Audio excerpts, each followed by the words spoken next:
ठाकुर, स्वागत है आपका आपके अपने प्रोग्राम अपनी अपनी कहानी में। कहानी चाहे छोटी हो या बड़ी, कोई ना कोई सीख देकर जरूर जाती है। आज की कहानी में हम जिक्र करेंगे एक बेटे की जिद उसके पिता को किस हद तक लेकर जाती है और पिता को आखिरकार बेटे की जिद के आगे घुटने टेकने ही पड़ते हैं। आपने कहावत तो सुनी ही होगी कि माँ एक ऐसी बैंक है जहाँ आप अपनी भावना और दुखों को जमा कर सकते हैं। जब माँ हमारी भावनाओं और दुखों को जमा कर सकती हैं, तो पिता भी जरूर हमारे लिए कुछ न कुछ करते होंगे। हमारे लिए पापा एक ऐसे क्रेडिट कार्ड हैं जहाँ बैलेंस ना होते हुए भी हमारे सपने पूरे करने की कोशिश करते हैं। आज के इस एपिसोड में कुछ ऐसा ही दिखाया गया है।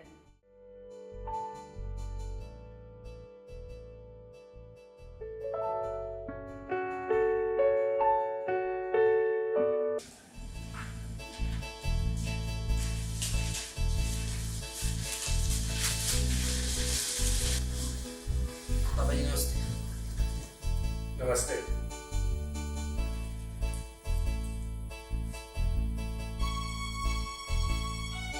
पापा जी, पापा जी, पापा जी, पापा हाँ बोलो। मुझे बाइक चाहिए। क्या? मेरे सभी दोस्तों के पास बाइक है, मैं ही एक अकेला ऐसा हूँ जो बस से जाता हूँ। मुझे भी बाइक चाहिए। क्या? बाइक चाहिए? दोबारा बोलना। मुझे बाइक चाहिए। बाइक किस लिए चाहिए? मेरे सारे दोस्त कोई अपनी अपनी बाइकों से आते हैं, मुझे भी बाइक चाहिए। बस से जाने में क्या दिक्कत रहता है? मुझे बस से जाना बिल्कुल अच्छा नहीं। बाइक चाहिए। तुम्हें पता है, मैं आज भी अपने जो सेकंड हैंड स्कूटर खरीदा था उससे जाता हूँ मैं। और जब मैं स्कूल जाता था तो एक साइकिल मुझे मिली थी अपने, उससे स्कूल जाता था। और तुम्हें बाइक चाहिए? मैं कुछ नहीं जानता, मुझे बाइक चाहिए तो चाहिए। जब तक मुझे बाइक नहीं मिलेगी मैं कॉलेज नहीं जाऊंगा कल। समझ नहीं आता इसका, नए नए शौक लेके आता है। 5,000 रुपए में घर का खर्चा चलाऊं या इनके शौक पूरे करूं मैं? कभी मोटरसाइकिल चाहिए, कभी लैपटॉप चाहिए, कभी कुछ चाहिए। उन बच्चों को नहीं देखते ये जो बच्चे मेहनत करते हैं, अपने माँ बाप का साथ देते हैं, माँ बाप के साथ में कंधे से कंधे मिला के चलते हैं। लेकिन ये इतना नालायक हो गया है, रोज नए शौक लेके आता है। अब कहता है पापा मोटरसाइकिल चाहिए मुझे। कहां से लाकर दूं मोटरसाइकिल 5,000 रुपए में?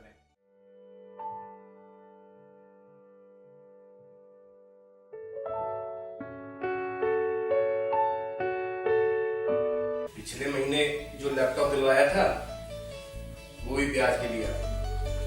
अब मोटरसाइकिल के लिए फिर पैसे लाओ, कहां से लेके आऊं समझ नहीं आ रहा। पैसे मिलेंगे कहां से? मुंह फुला के और बैठ गया। कहीं ना कहीं से जम करना पड़ेगा इसके लिए। कहां से लाऊं पैसे? ब्याज पे मिलेंगे, कैसे मिलेंगे, वो देगा कि नहीं देगा समझ नहीं आ रहा। कैसे चलेगा काम, कैसे घर के खर्चे चलेंगे? बेटे तेरे भाई ने खाना खाया क्या? जी नहीं। रात को भी खाना नहीं खाया? नहीं। बेटा उसको समझा, कहीं से पैसे लेके पिछली बार कैसे करके तो मैंने उसको लैपटॉप दिलवाया। अब जिद कर रहा है ये मोटरसाइकिल की, और ऐसे अगर ब्लैकमेल करेगा तो कैसे काम चलेगा? उसको समझा, उसको जो है खाना खिला पहले, तो उसको परसों कॉलेज भेज। कहीं से मैं करता हूँ इंतजाम पैसे का फिर से इसकी मोटरसाइकिल के लिए। बड़ी मुश्किल से पहले उधार लिया था, फिर उधार देना पड़ेगा इसलिए।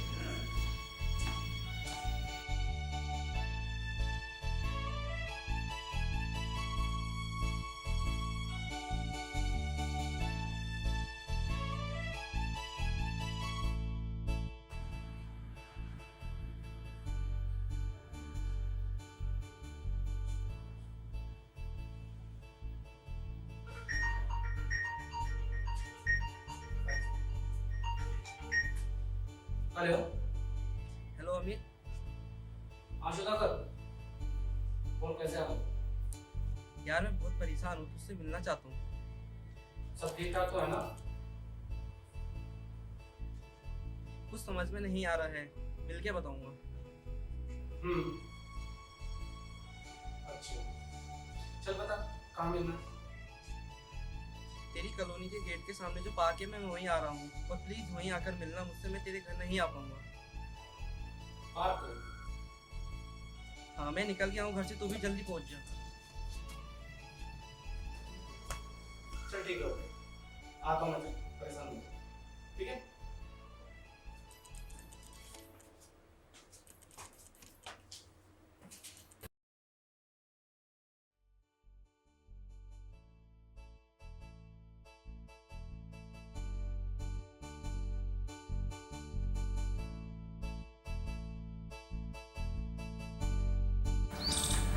कैसा है सुधाकर?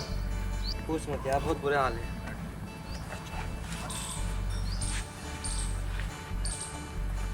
क्या हुआ? क्या हुआ? क्या परेशानी है? बता।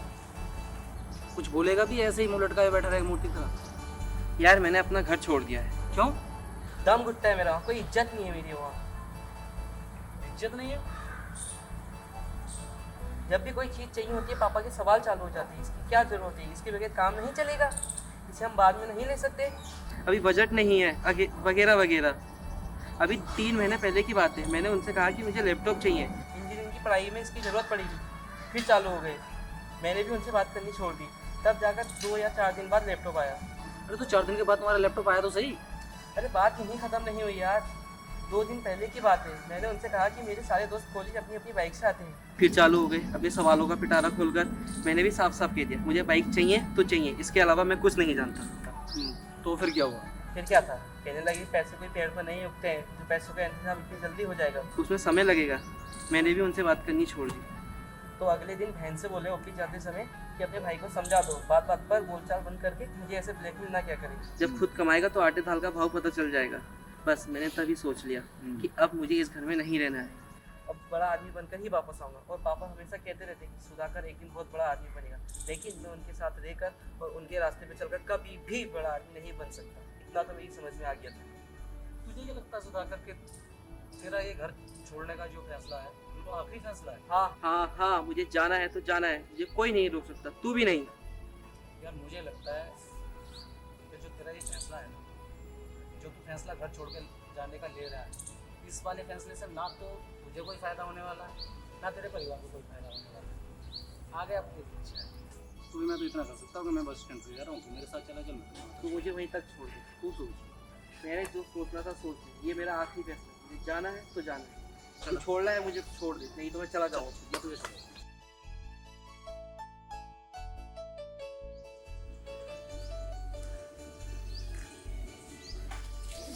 गंदे क्यों? तो स्पोर्ट्स में खेलता यार गलती से घर से निकलते समय पापा के ही सूट पहन था। तेरे घर वालों को पता है ना?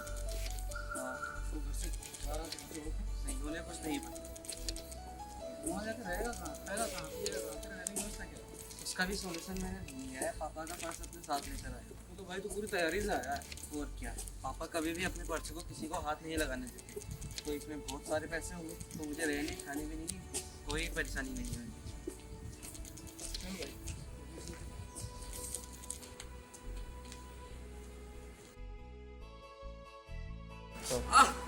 क्या हुआ? यार ये जूते की एड़ की कील निकली है, वही चुभ गई, खून भी निकल आया। देख तुझे जब दर्द हो रहा है ना, एक काम कर, 10 मिनट है ना तो पार्क में बैठ, फिर चला हाँ। जाइए। चल 10 मिनट पहले पार्क में बैठ।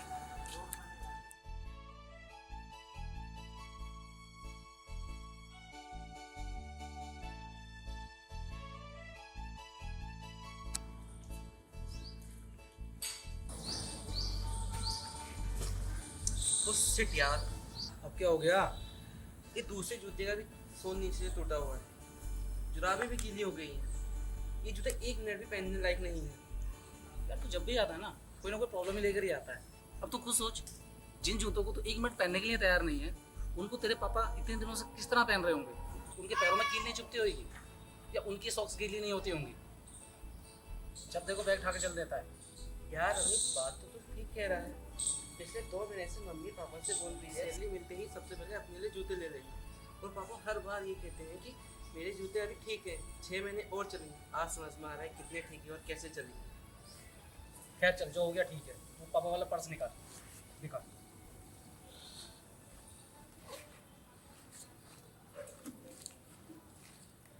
कहाँ रख दिया?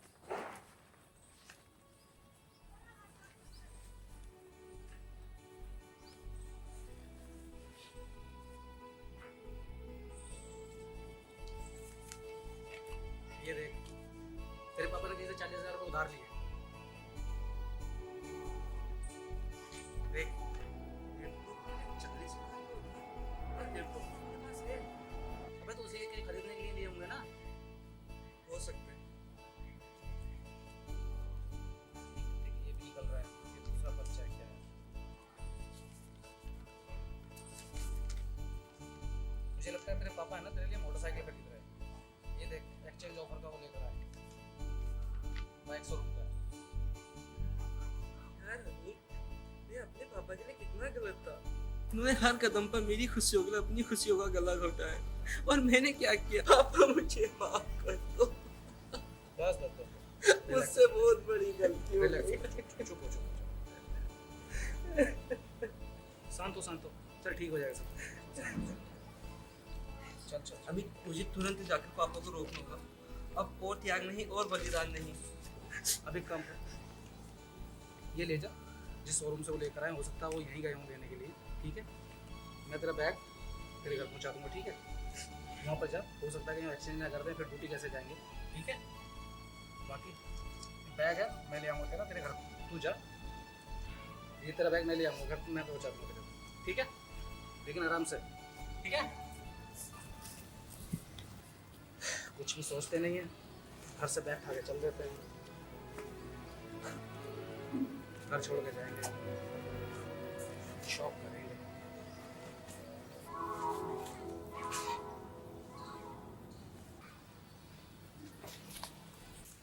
भैया पापा कहाँ हैं? पापा तो अभी यही थे। अच्छा हाँ, वो ऑफिस की तरफ गए हुए, बोल रही थी ना कि सुधाकर को शाम को कुछ सरप्राइज देना। अभी जस्ट ही गए वो। क्यों, क्या हुआ?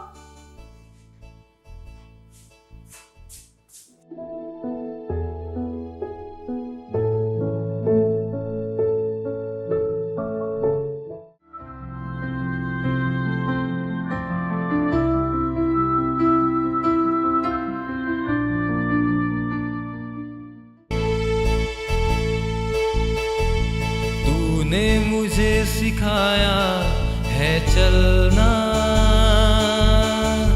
उंगली पकड़ दिखाया सारा जमाना। तूने मुझे सिखाया है चलना, उंगली पकड़ दिखाया सारा जमाना। जब जब मैं रूठ जाऊं तूने मुझे मनाया, आंखों में आंसू होते तो तूने मुझे हंसाया। फिर भी ना समझा तुझे, मुझे माफ करो मेरे पापा, मुझे माफ करो मेरे पापा, मुझे माफ करो मेरे पापा, मुझे माफ करो मेरे पापा।